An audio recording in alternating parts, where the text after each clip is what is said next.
Child-centered instruction. Well, it's an approach to teaching that is, it's very popular in a lot of classrooms throughout North America. And the idea is that it enhances the learning experience and it motivates students. It's also known as student-centered learning or learner-centered instruction. So in a nutshell, it's an approach to teaching that is largely dictated by the interests of the students. This means that it's the kids or the students and not necessarily the teacher who determines the learning goals within the classroom. So when we talk about a student-centered classroom, it means that the teacher takes on the role of a facilitator. So instead of teaching material directly to the students, a teacher becomes more of like a guide, someone who encourages students to discover solutions or find meaning to the lessons all on their own.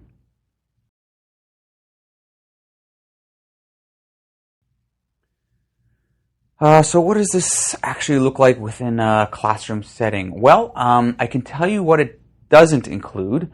The teacher lecturing at the front of the classroom. So this form of teaching, this lecturing, it's really discouraged within a child-centered environment because it's viewed as feeding students information instead of having them uncover what is meaningful all on their own. So instead, kids are typically engaged in a variety of reflective exercises, collaborative projects, peer discussions, and even self-evaluations. So in a child-centered classroom, these kinds of activities are the primary means by which learning is supposed to take place.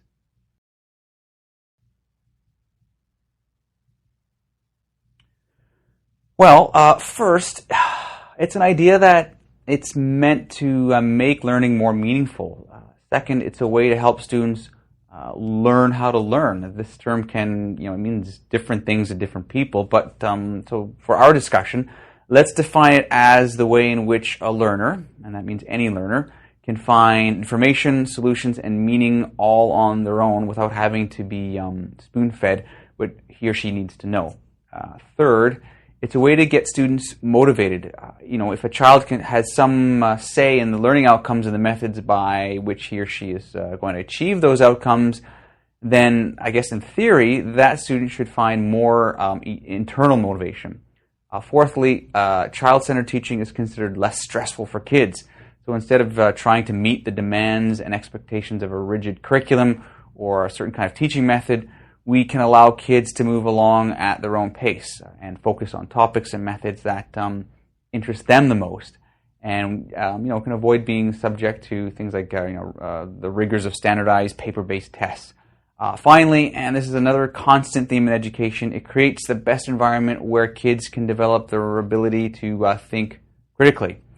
So based on the reasoning I've just outlined, and there's others that I haven't included, child-centered instruction appears to make a whole lot of sense.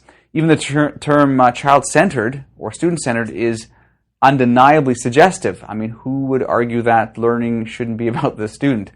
So clearly, since our education system seems to place so much emphasis on child-centered instruction, it must be the most effective approach to teaching.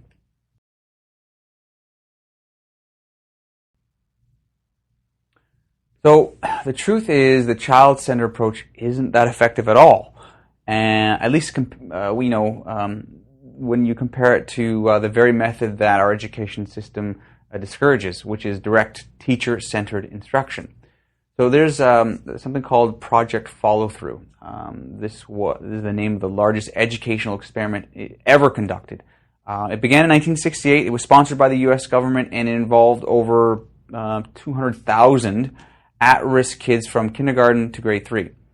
So they're from over 178 communities, they're from a full range of ethnic and economic backgrounds and so on. So in other words, it was massive, it was huge. The largest experiment of its kind really ever undertaken. So for over 10 years, researchers compared the effectiveness of 4 popular teaching philosophies, and direct instruction and child-centered instruction were amongst the 4 methods. And what were the results? Well, teaching through direct instruction was found to be more effective overall and by a large margin in academic achievement when compared to other approaches involved in this study.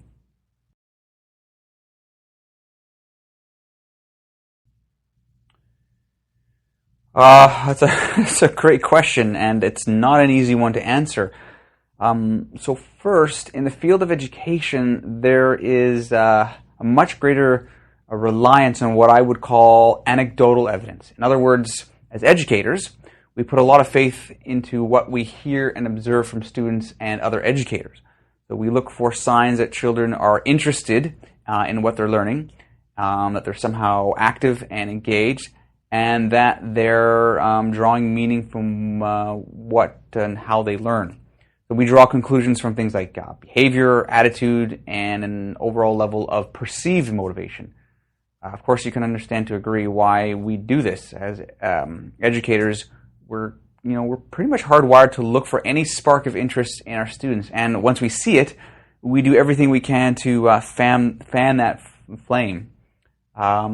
Second, many teachers simply aren't aware of the research. To be fair, teachers are already, they're busy individuals, and there's often little desire to devote extra time to digging through research articles. Since objective research is not really made readily available by teachers' colleges or teachers' unions or, at most professional workshops, the teachers unwittingly rely on what the experts tell them. So this guy, Douglas Carmine, he's a professor of education at the University of Oregon. He says this about research and evidence in the field of education, and here's the quote. In education, the judgment of experts frequently appear to be unconstrained and sometimes altogether unaffected by objective research. Many of these experts are so captivated by romantic ideas about learning or so blinded by ideology that they have closed their minds to the results of rigorous experiments. Until education becomes the kind of profession that reveres evidence, we should not be surprised to find its experts dispensing unproven methods, endlessly flitting from one fad to another. The greatest victims of these fads are the very students who are most at risk.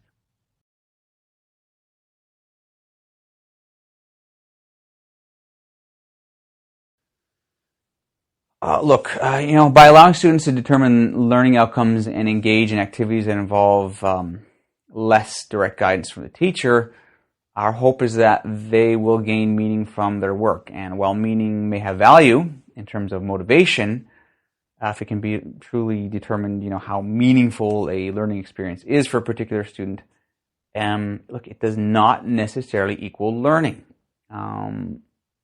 Is it not the teacher who should have an expertise in the subject matter?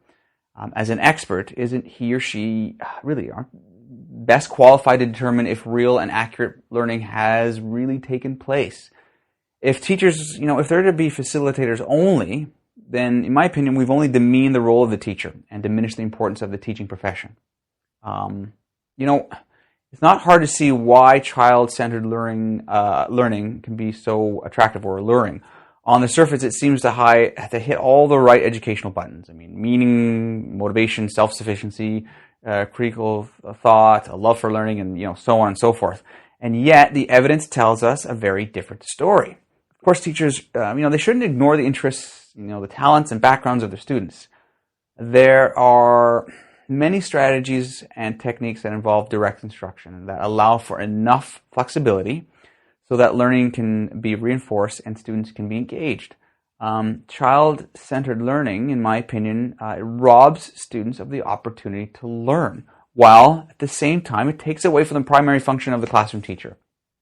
Really, not only should parents express concern over an unproven teaching method, teachers really should be troubled that their role is being stripped away of its value.